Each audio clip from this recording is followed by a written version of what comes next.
Le scandale de Findus relance les débats sur la traçabilité et l'étiquetage des produits. En France, comme en Guadeloupe, les industries de transformation doivent se plier aux réglementations européennes. Nous sommes à la ZAC Nolivia à Sainte-Rose. Dans cette société d'abattage, on découpe et on transforme la viande porcine depuis 6 ans.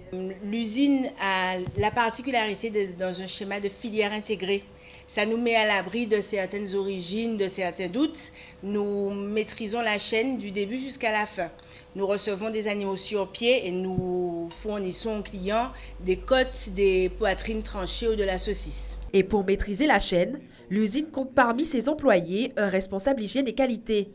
Il veille au respect des consignes de sécurité, d'hygiène, de qualité des produits. Ici, le maître mot est traçabilité, et ce dès l'arrivée des porcs sur pied des éleveurs. Chaque porc est marqué avec un numéro de frappe qui correspond à l'élevage. Et ensuite, ces porcs sont séparés et stockés en fonction de leur élevage d'origine.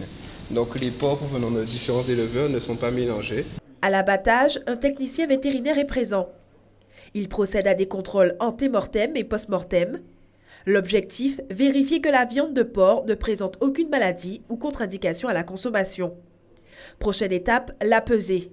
Chaque carcasse est pesée et numérotée. Année, jour et ordre d'abattage sont mentionnés puis informatisés.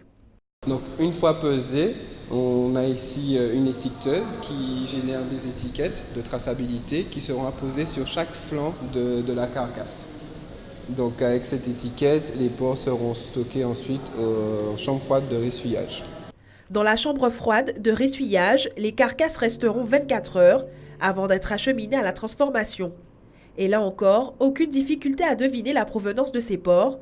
Numéro de l'estampille sanitaire à l'appui. Le numéro d'estampille sanitaire 971 pour la Guadeloupe, 29 pour la commune de Sainte-Rose et 004 qui correspond au numéro de l'établissement Cochon Pays Guadeloupe.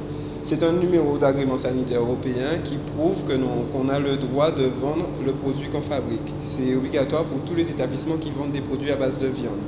Il y a ensuite l'étiquette dont on a parlé de traçabilité qui est apposée. Donc, où il y a toutes les informations qui concernent la carcasse de porc, c'est-à-dire le numéro d'abattage, le numéro de l'éleveur, le poids, l'origine, donc France, comme c'est indiqué dessus, et même aussi le pourcentage de gras que le porc a. Les carcasses de porc sont ensuite découpées puis transformées. Côtes, poitrine tranchée, saucisses, il ne reste plus qu'à procéder au conditionnement pour la distribution. Numéro d'identification toujours apparent. Maintenant, il s'agirait de ne pas tomber dans la psychose et se couper les cheveux en quatre. Nous savons d'où vient la marchandise. Nous sommes à l'origine du premier traitement qui est l'abattage. Vous avez visité l'atelier, la découpe, la transformation, le conditionnement. Nous pouvons garantir au consommateur que ce qu'il a dans son assiette, nous en connaissons l'origine et nous en maîtrisons la qualité. C'est un avantage. En moyenne, l'usine de transformation abat 300 porcs par semaine.